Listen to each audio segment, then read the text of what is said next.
Hola amigos de YouTube, ¿cómo están? Espero que bien. Hoy les traigo otra creepypasta, que es titulada La muerte de Rui Torres. Para mí la recomiendo mucho, ya que está interesante. Sin nada más que comentar, empecemos con la creepypasta.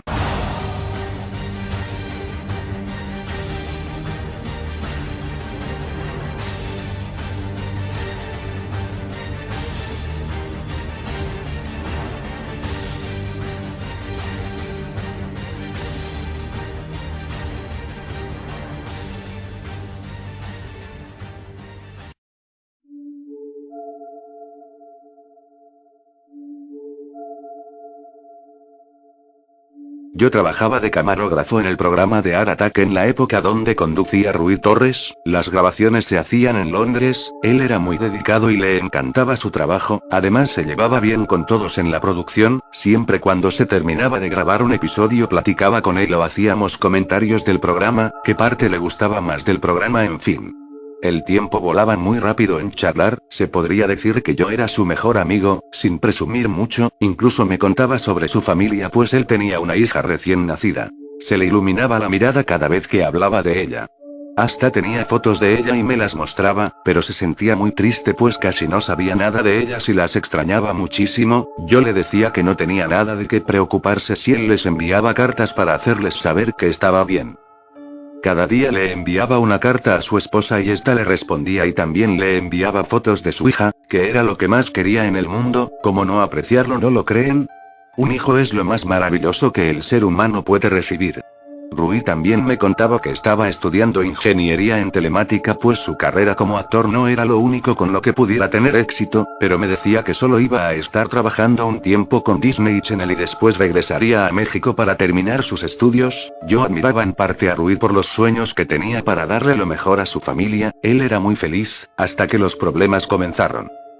Un día mientras grabábamos un episodio dimos la primera pausa para darle un descanso a Rui. En ese momento llaman por teléfono, era su esposa y por el tono en el que Rui le contestaba no era muy bueno. Cuando finalizó la llamada le pregunté qué era lo que pasaba y él me contestó con un tono molesto que no tenía nada. La pausa terminó y volvimos con el programa. Cuando terminamos de grabar Rui se fue a su camerino enfurecido. Lo seguí para preguntarle qué era lo que tenía nuevamente, y me contó que había tenido una pelea con su esposa. Ella le decía que hasta cuando iba a dejar de grabar ese estúpido programa y él le respondió que tomaría un poco de tiempo, porque lo habían contratado para que grabara una segunda temporada. Su esposa nuevamente contestó enfurecida que nunca tenía tiempo para hablarle, que lo único que le importa es su programa y no tiene el tiempo suficiente como para hablar con ella.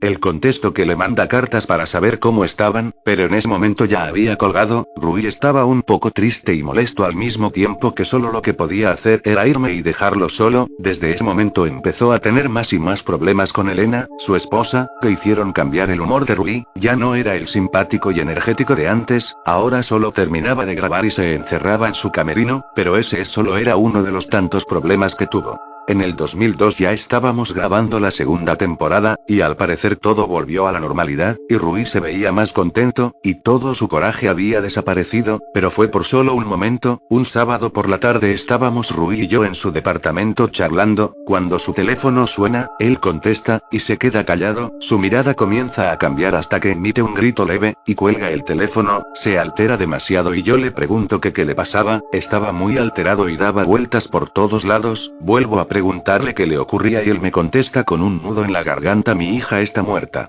Yo me quedé sorprendido, no lo podía creer. Le dije que tal vez se trataba de una broma y él me decía que no. Le habían hablado del hospital preguntando por un tal Rutillo Torres, al cual afirmó, y fue cuando le dijeron que su hija había sufrido una fuerte pulmonía de la cual no pudieron hacer nada. Él lloraba desconsoladamente y culpaba de todo a Elena, era lo único que hacía. Tuvo que irse a México para que él declarara por el cuerpo de su hija, para saber si no se trataba de otra persona, pero y lamentablemente era cierto, su hija estaba muerta.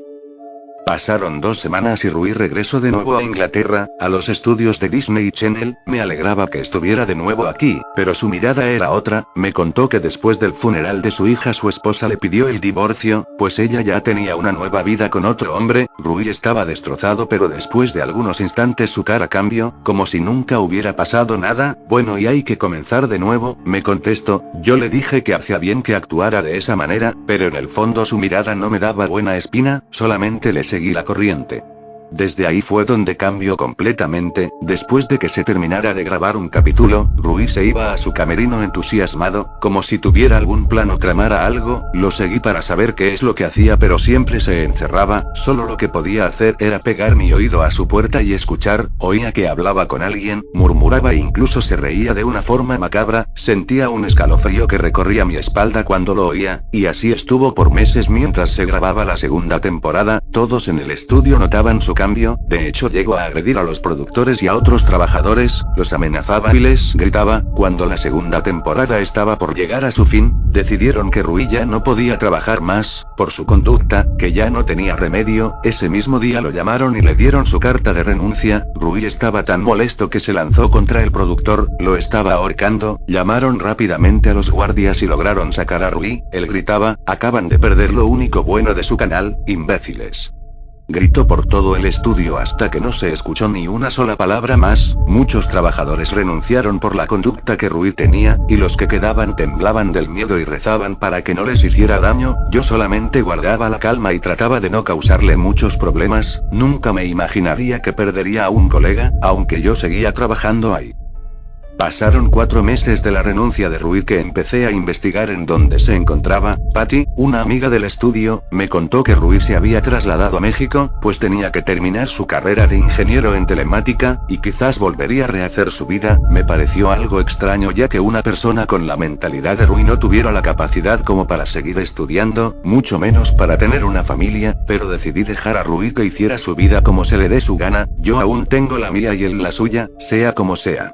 Varios días después, cuando llegaba del trabajo, sonaba el teléfono, contestaba pero no se oía nada, contestaba pero era inútil, nadie contestaba, hasta que colgaba el teléfono. Las llamadas continuaron por meses, hasta que dejé de recibirlas, pero ahora ya no me molestaban por teléfono, ahora era por correo. Me enviaban alrededor de 200 mensajes por día y lo único que decían era: ayúdame, estoy solo. Pensaba que se trataban de virus o basura que la gente envía, así que solamente las ignoraba y las borraba, hasta que un día me llegó el mismo correo pero tenía algo diferente. Fui más abajo del mensaje y tenía escrita una dirección. De nuevo me dije a mí mismo que eran solo correos basura, pero me picó la curiosidad y anoté la dirección. Salí de mi casa y seguí la dirección, hasta que me llevó a un edificio. La dirección además tenía el número de la habitación a la que debía entrar. Entré al edificio y comencé a buscar la habitación 203, subí las escaleras hasta que finalmente la hallé. Me paré enfrente de la puerta y comencé a tocarla. Para mi sorpresa no contestaba